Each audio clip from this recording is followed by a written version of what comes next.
Introducing Mimix. Mimix turns your iPhone into a top-of-the-line car stereo navigation unit.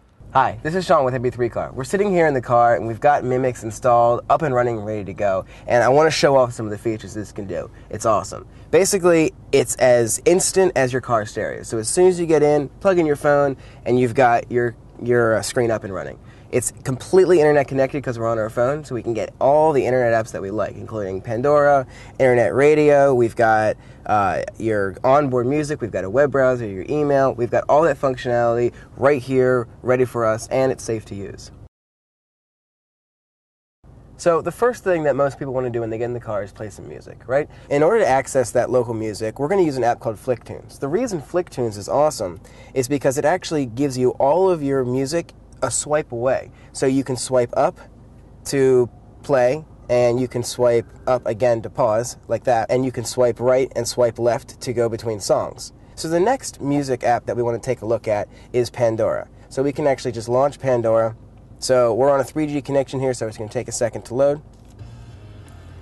Okay, so now we've got Pandora up and running. We've got volume control right over here. If we want to move it around, we can thumbs up and thumbs down, but since you're driving, you probably shouldn't be doing that anyway. So now we've got our Pandora running, and it'll even go into our awesome landscape mode here, where you can actually go through the different songs that you've played, right? So the next kind of music that you want to do is something I'm really excited about, so we can just pause that. Something I'm really excited about is being able to listen to your local radio stations. So we've got an awesome app here called TuneIn Radio. I think it's 99 cents or $1.99 on the App Store, but you can just get your local radio stations right from here. So if we just launch that, I can actually get my local radio stations right here. Volume controls on the side, and it's actually buffered audio. So let me turn that down here. I've actually got buffered audio here, so I can actually scrub back and forth through the audio if I want to, right? So it's pretty cool. So I can just pause that, and I can just go back home, and now I've got music. One of the cool things about having music, though, is say I launch my music, and I'll get it playing. Because I've got my iPhone, I can actually go home and my music is still playing as I'm doing other things. So music is really tightly integrated into the system. It makes it really nice and easy to use. Alright, so another big thing that a lot of people want to do in the car is navigation, right? My favorite is called GPS Drive, and that's because it's the cheapest one compared to like TomTom and those other ones, and it's full turn-by-turn directions, right? So all we're going to do is just rotate our phone, landscape, and that should take us right in here. And so we're just going to acquire our GPS satellite, since our GPS satellite's our GPS receiver should be right here in our phone. It's found our location here in Baltimore, and now we've got our map. So what a lot of people do is they program in favorites, right? So what we're going to do is navigate to a steakhouse, just to show you what this is like. And so we just go to menu, and we've got these big, easy-to-use buttons, you know, and we're going to hit go to, and I've already got a favorite saved for this steakhouse, right? Stackhouse, sorry. The Hudson Street Stackhouse. So I just hit navigate, and then we get that nice lady's voice that we love to hear as it's calculating our route. And now it's got our GPS directions. However, Hudson Street Stackhouse is right down the street there, so it's not much of showing you the road there, but you can see we just need to drive straight.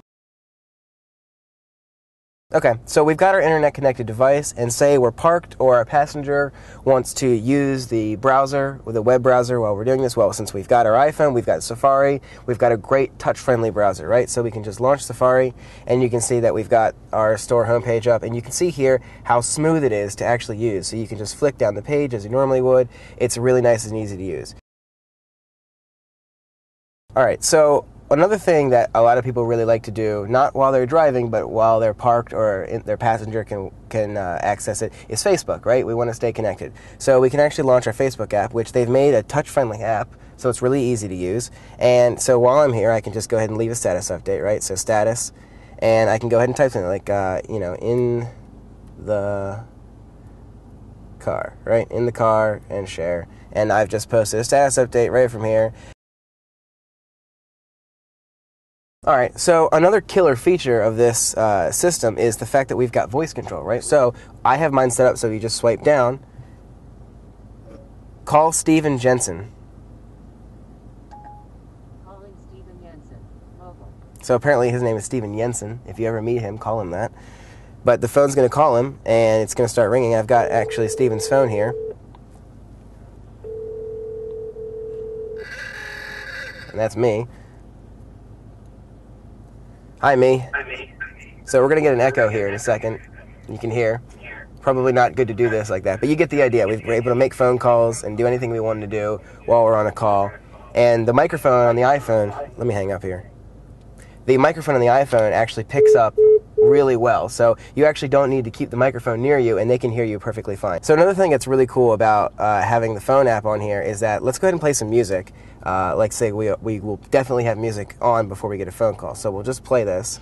Okay, so we were listening to music, great. And we'll go back home. And you know what, let's actually stay in there. Just let's say we're in there. And so I'm actually going to call myself from this phone, right? So going to call me back.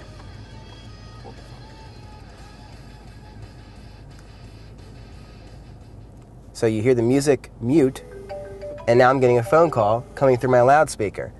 Answer. Hi, me again. How are you? Excellent. So for people that want to be more technical in the car, right, they might want to have engine diagnostics. Well, there's actually a bunch of apps in the App Store, one in particular we're going to show you here today, Rev, that actually let you communicate with an OBD link. So an OBD link is a little device that actually plugs on to your OBD2 port in your car and gives you engine diagnostics. So we've got a Wi-Fi model connected, and we've got it connected through our settings already, so we can just launch Rev app, which will load and then rotate for us, and it's just connecting. So now we're connected, and basically what we can do is just load our gauges here, and it's going to load all of our gauges. So I can actually rev the engine here, and you actually get to see, and it's live engine diagnostics. So I'm actually getting my RPMs, I've got my acceleration over here, torque, and Rev app is actually really cool. I'm not going to give you a how-to on it, but you can actually load different gauges and whatnot. So from our home screen here, what we can do is actually go to codes, and if we had any engine codes in our system here, we could read them right from the screen, and we could even reset the codes here. So you might have seen me making a ton of gestures throughout the system. So gestures like voice control by going down like that, getting a bunch of settings just like this, or going back to our home screen by swiping at the top of the screen like this. Those gestures are configurable. Once you do the jailbreak, you can actually configure all those settings in a program called Activator. So if we just go into Activator, we can get a ton of different options. You can activate taps for anywhere, when you're at your home screen, when you're inside an application, anything like that. So right here, I've set my status bar. I've set that to double tap. So if I double tap my status bar, I actually get my multitasking menu down here, right? So this is a very heads-up display way of getting to the apps that you're currently using to play and pause audio, just like that, right? So that's what that does. It's very nice and easy to use. But you basically can set all these different gestures here in the settings to make it your own customizable experience. So another killer feature of having this system is, let's say you get in your car and there's nothing on the screen, you've got no music, you've got no GPS, no nothing.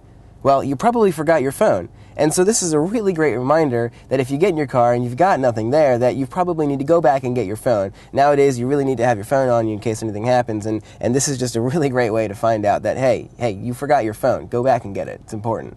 Anyway, those are some of the most awesome features that Mimix offers. There's a ton more. I'm sure you can think of 1,000 already, but these are just a few that we wanted to highlight.